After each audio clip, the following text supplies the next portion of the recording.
This delicious bacon is a gift from my future self.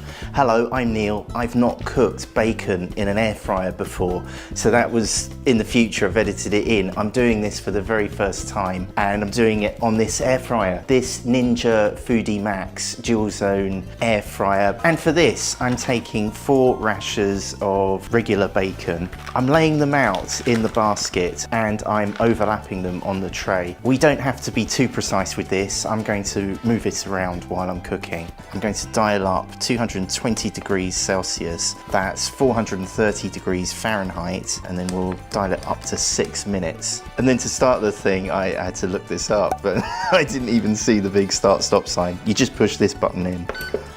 It's about halfway through, so let's see how we're doing. Ooh, it's looking quite nice, isn't it? I'm just going to toss it over, shimmy them around, and then I'll put that back in.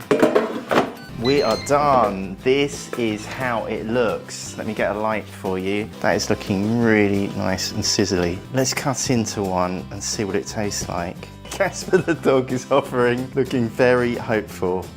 There we go, 4 rashers of bacon. They are looking absolutely delicious. It smells amazing. Oh, it tastes like heaven. Oh, I am calling this Dad Delivers Success. I got bacon on the lens there.